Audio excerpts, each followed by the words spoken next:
अस्सलाम वालेकुम, मैं हूं रेहान तारिक और आप देख रहे हैं 10 तक। पंजाब की सियासत में आज एक अहम दिन था। इस ऐवान की अक्सरियत जिन्हें अवाम ने मुंतखब किया, उन्होंने आज हल्फ उठाकर नई हुकूमत बनाने का संगे बुनियाद रख दिया है। गिले शिकवों, नारेबाजी और हल्के फुल्के एहतजाज के दौरान इन अरकान की अक्सरियत ने हल्फ उठाया, जिसके बाद ये पंजाब असम्बली का आज होने वाला इजलास कल तक के लिए मौखर कर दिया गया है।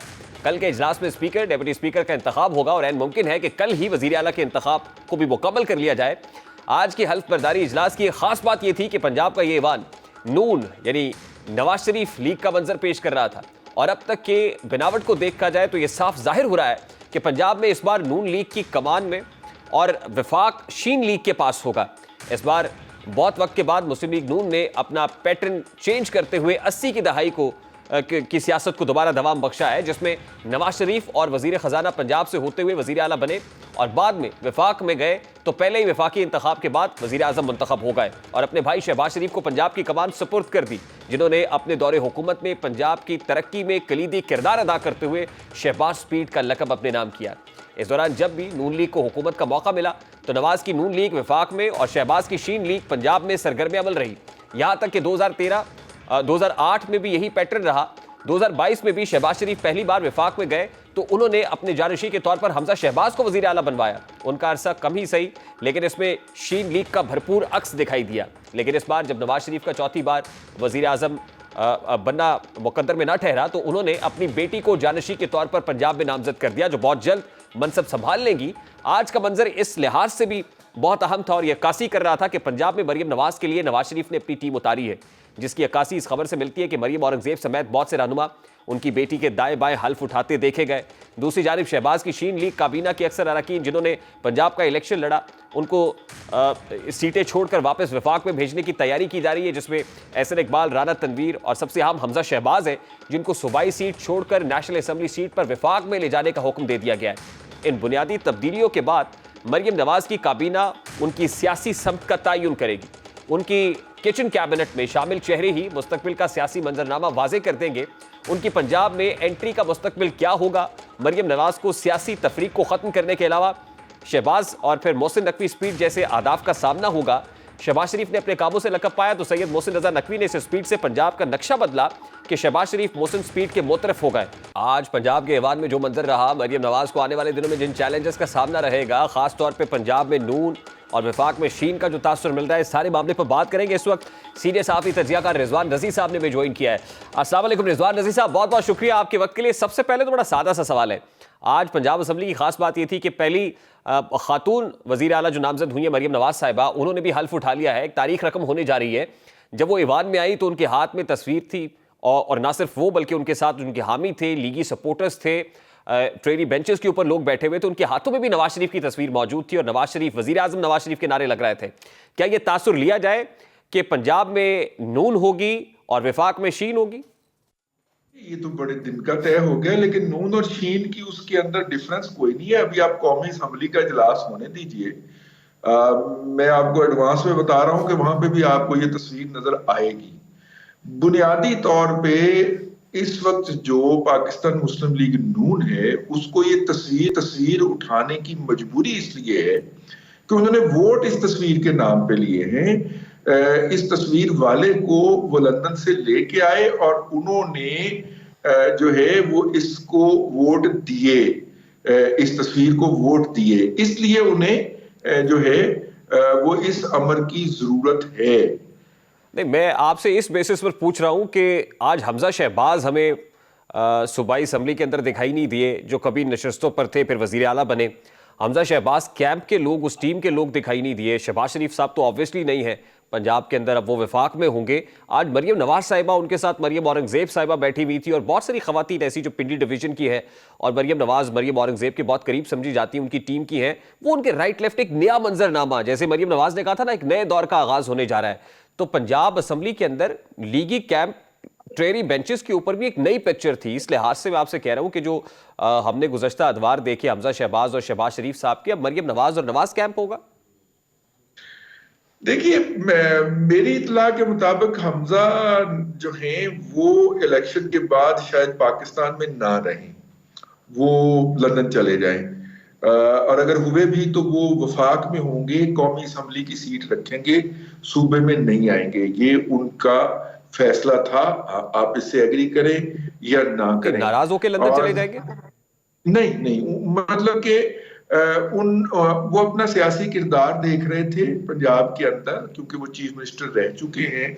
तो एक ये राय पाई गई आला क़यादत के अंदर कि उन्हें चीफ मिनिस्टर बनने का मौका मिला तो वो पूरी तरह उसको निभा ना सके और हैंडल ना कर सके। नतीजे के तौर पे चंद हफ्तों के अंदर उनकी चीफ मिनिस्टरशिप फारग हो गई। एक बात। दूसरी बात, उन्होंने इसके ऊपर मज़ाहमत भी की थी, अगर आपको याद हो तो टिकटों की अलॉटमेंट के अंदर उन्होंने कहा था कि मेरे जो साथ दाएं बाएं के लोग थे उनको टिकटों की अलॉटमेंट में नजरअंदाज किया गया। और इसके ऊपर फिर उन्होंने अपने ताया के सामने इसकी जो है वो आवाज भी उठाई थी और बड़ी रिपोर्ट भी हुई थी मीडिया के ऊपर। मेरा ख्याल है कि अब शायद सिंह फ्री हैंड देने के लिए हमजा जो हैं उनको बैकग्राउंड में रखा जाएगा, ताकि मरियम अपनी परफॉर्मेंस दे सके या खुल के सामने आ सके या मीडिया की लाइमलाइट ले सके। How challenging is it going to be for Maryam Nawaz? Punjab है सर, पाकिस्तान का सबसे बड़ा सूबा है, इसकी डायनामिक्स है। How challenging is it going to be for Maryam? It's very challenging, खास तौर पे बुज़दार साहब की। और बुज़दार साहब जो थे उन्होंने तो कुछ किया ही नहीं माशाल्लाह। हमने देखा कि लाहौर फैसलाबाद पिंडी की सड़कों के दरमियान में कूड़े के ढेर लग गए थे, अगर आपको याद हो। और उसके बाद जो कुछ उन्होंने नहीं किया, परवेज लाई साहब ने आते ही वो 3 साल 7 माह और 21 दिन का जो काम था वो निबेड़ने की कोशिश की 30 दिन के अंदर। तो वो भी कुछ ओवरडूइंग कर गए और नतीजे के तौर पे बहुत ज्यादा अंडर बर्डन कर गए सबसे बड़े सूबे को। स्पेंडिंग्स इतनी ज्यादा कर गए कि जिनका ऑडिट शॉडिट भी होना है तो बहुत चैलेंजिंग होगा। लीडरशिप लेवल के ऊपर बहुत सी बातें हो रही है, तो आपको लगता है कि इवन देन, यानी having said that, Maryam Aurangzeb Sahiba को जब मैं सवाल तो कर सकता हूं ना, उनके राइट साइड पे बैठाया हुआ था, और मरियम नवाज साहिबा की लगता है ये है कि हमजा शहबाज तो उनके राइट साइड पे नहीं होंगे, लेकिन मरियम औरंगजेब जरूर बैठी हुई होंगी। हाँ बिल्कुल हैं। और मरियम औरंगजेब जो थी वो उनको बकायदा स्कॉट भी कर रही थी और उनकी सारी चीजों का ध्यान भी कर रही थी, क्योंकि मरियम औरंगजेब तो मेरा ख्याल है 4थी दफा असेंबली में आई हैं या 3री दफा, ये पहली मर्तबा है। तो वो थोड़ा सा उस हवाले से भी, और इसका मतलब ये है कि ट्रेडिशनल तरीके से उन्होंने गवर्नेंस करनी है और ट्रेडिशनल तरीके से गवर्नेंस करने का जमाना लग चुका है। यही सबसे बड़ा चैलेंज है। आपको क्या लग रहा है मरियम नवाज साहिबा को लेकर, क्या वो भी इसी स्टाइल ऑफ गवर्नेंस को लेकर चलेंगी या मुख्तलिफ होगा, वो नवाज शरीफ स्टाइल होगा? देखिए शहबाज शरीफ साहब नवाज शरीफ के अम्ब्रेला में जब ये स्टाइल करते थे तो लोग उनकी शिकायत जाके नवाज शरीफ साहब को लगा लिया करते थे। लेकिन जब शहबाज शरीफ साहब को इंडिपेंडेंटली प्रीमियरशिप करने का मौका मिला और उन्होंने ब्यूरोक्रेसी के जरिए मामला चलाने की कोशिश की, तो 16 माह की परफॉर्मेंस भी आपके सामने है, जिसका नतीजा गुज़िश्ता इलेक्शन में पार्टी ने भुगत भी लिया। और अगर ये उसी तरह से चलाने की कोशिश करेंगे तो इसके नतीजे बहुत खतरनाक होंगे, क्योंकि शहबाज शरीफ साहब के पास तो फिर भी तजर्बा था, मरियम बीबी के पास तो बिल्कुल भी तजर्बा नहीं है गवर्नेंस का। इस हवाले से मैं अर्ज कर रहा हूं आपकी खिदमत में। लेकिन ये बात देखना पड़ेगी कि क्या ये बराह रास्त पार्टी कैडर्स को भी साथ रखती हैं, जो कि शहबाज शरीफ साहब बिल्कुल नहीं रखा करते थे।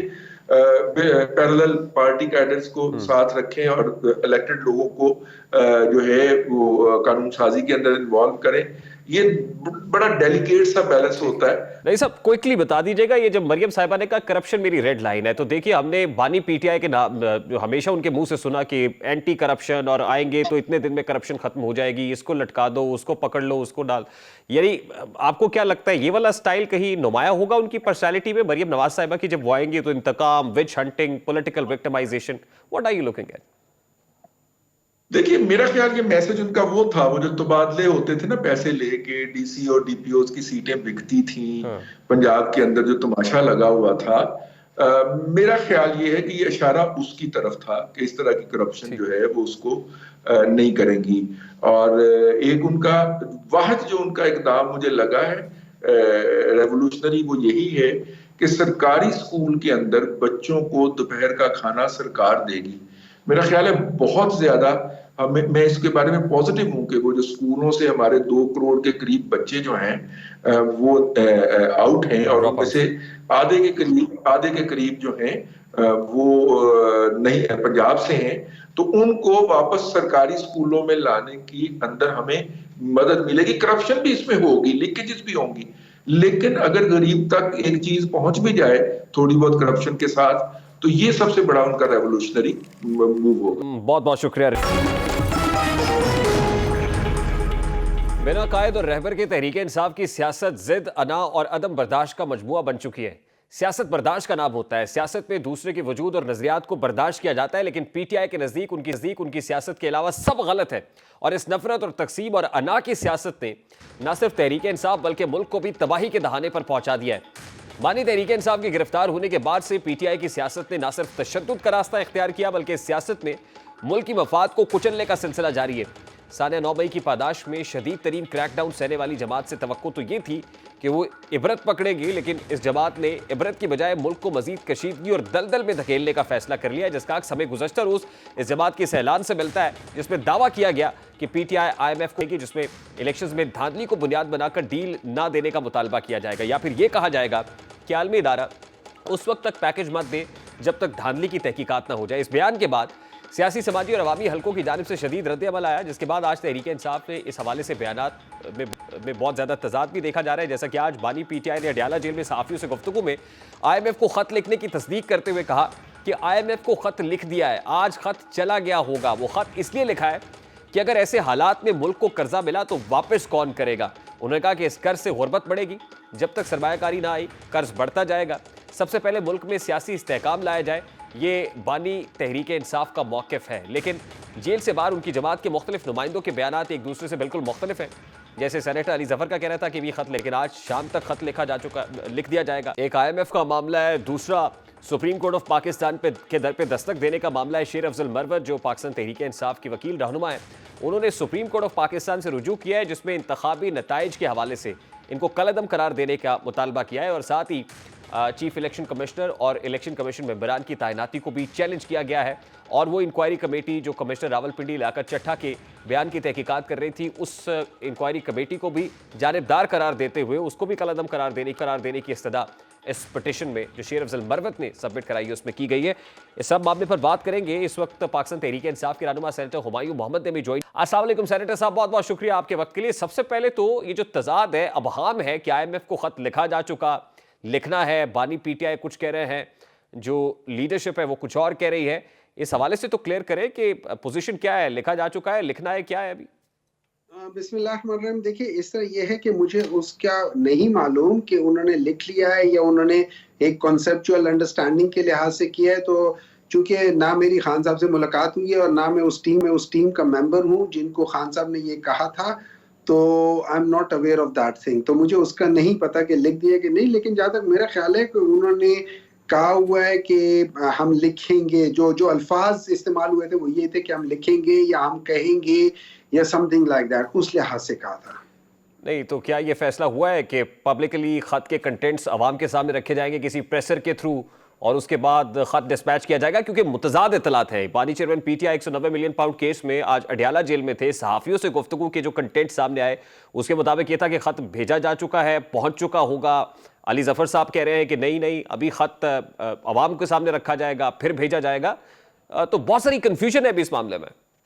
नहीं, इसमें कंफ्यूजन की क्या बात है। एक बंदा है जिसने कहा है, उसने कहा खत लिख दो। जिसको कहा हुआ है उसने कहा कि अभी नहीं लिखा हुआ, तो अब वो जिनको कहा गया है वो बताएंगे ना उन्होंने कब लिखा है या कब नहीं लिखा है। सर देखिए, you made your point ना सर। देखिए, अवाम पाकिस्तान ने एक हुकूमत को मुंतखब करना है, एज यू जस्ट सेड।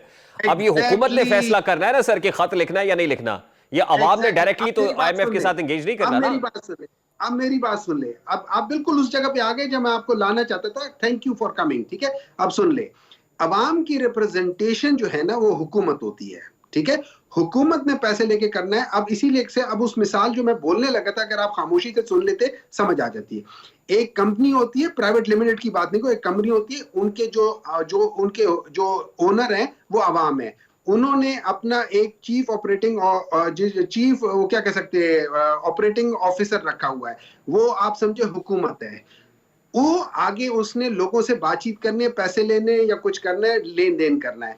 अब अगर फर्ज करें आपका जो चीफ ऑपरेटिंग ऑफिसर है वो आपका नुमाइंदा ही नहीं है, आपने उनको रखा ही नहीं है, वो किसी और ने लाके रख दिया है, आप मुझे बात बताओ, सर, आप उसको कहोगे कि ये मेरे फैसला पे कौन करो। करेगा ना हुमायूं मोहम्मद साहब? सर, या तो अवाम ने किसी को क्लियर मैंडेट नहीं दिया ना सर, अवाम ने फैसला कर दिया ना, there was no clear mandate. देखिए ना पीटीआई के पास ऐसा मैंडेट है कि वो एक हुकूमत मिनट बनाए, ना पीपल्स पार्टी, ना पीएमएलएन, और अब कोलिशन गवर्नमेंट एक बनने मिनट जा रही है तो उस गवर्नमेंट ने सर, फैसला करना है ना सर।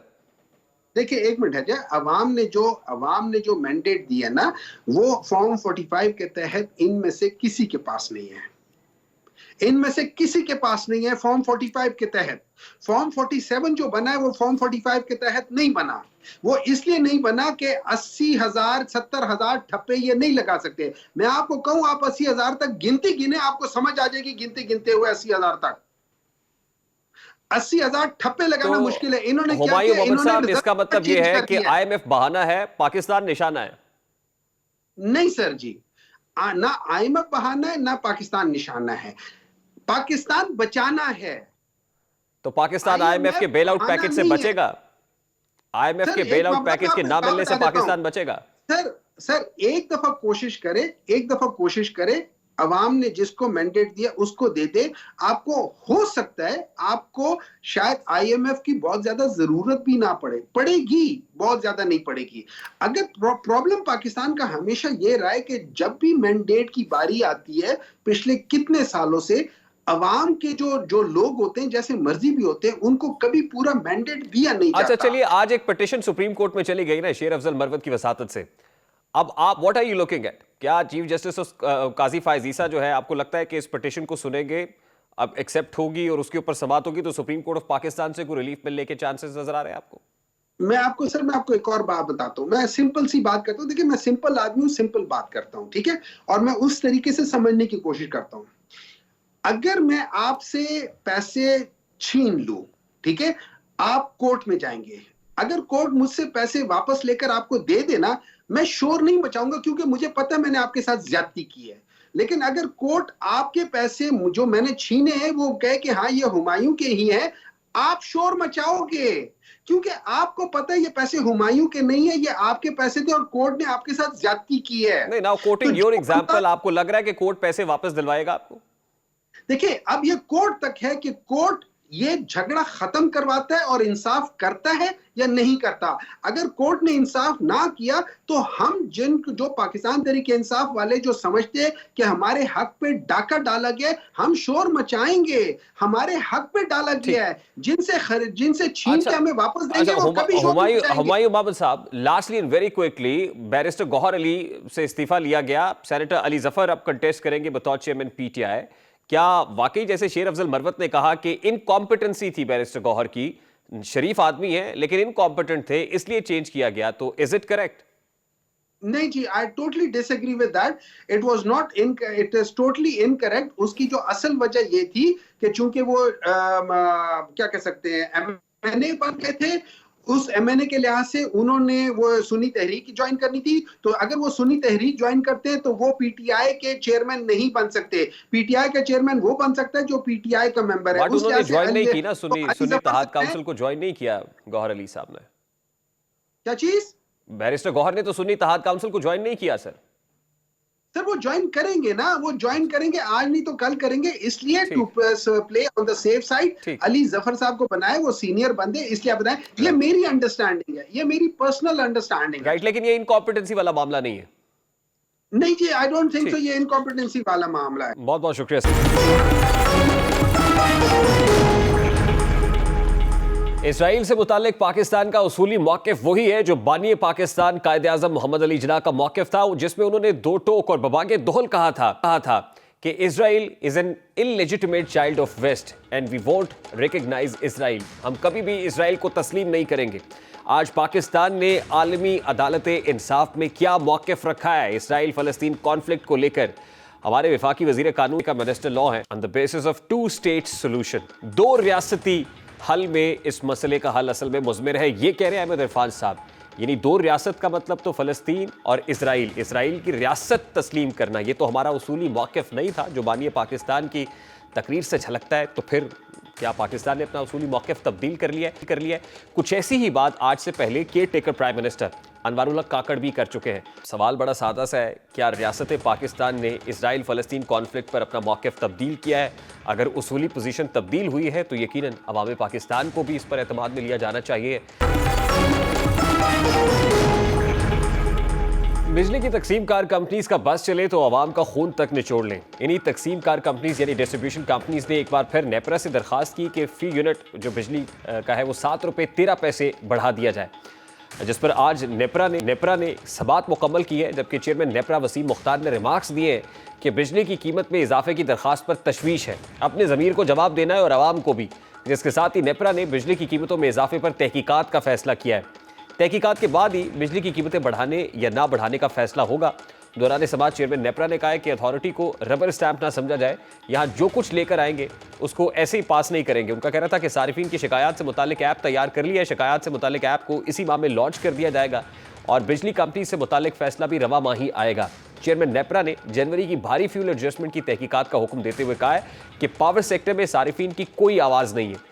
जब 7 रुपये 13 पैसे की दरखास्त आई तो हैरान था, हमने भी अपने ज़मीर का सामना करना है। उनका कहना था कि पावर सेक्टर में एहतसाब का कोई मैकेनिज्म नहीं है, ये होना चाहिए और नेपरा सेक्शन 27 के तहत सारे मामलात की तहकीकात करेगा। आज जो हिजानी कैफियत पैदा की गई है ये आसान नहीं है। उनका कहना था कि फ्यूल प्राइस एडजस्टमेंट के तहत तो अब बिजली महंगी होनी नहीं चाहिए थी। आप डॉलर एक्सचेंज रेट देख लें और फ्यूल की कीमतें देख लें, अथॉरिटी को भी कोई महफूज रास्ता दे, हम तो अब थक चुके हैं। चेयरमैन नेपरा ने कहा कि कंपनीज मामलात सीधे कर ले और अपनी नाअहली की सजा आवाम को ना दे। दौरान समात NTDC हुकाम ने बताया कि खपत कम होना कीमतों में इजाफे का सबब बन रहा है। कम तलब की वजह से NTDC सिस्टम गैर मुतवाजन है और रवा सीजन में भी NTDC को 2 बड़ी खराबियों का सामना करना पड़ा। जबकि 2 माह पहले 25 दिसंबर को 7000 मेगावाट से भी नीचे कम तरीन बिजली की तलब थी। अब नेपरा की जानिब से तहकीकात का हुक्म दिया गया है कि तहकीकात के बाद 7 रुपये 13 पैसे फी यूनिट बिजली बढ़ाई जाती है। नहीं, ये फैसला इसी महीने होना है।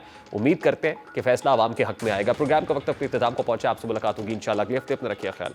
अल्लाह हाफ़िज़।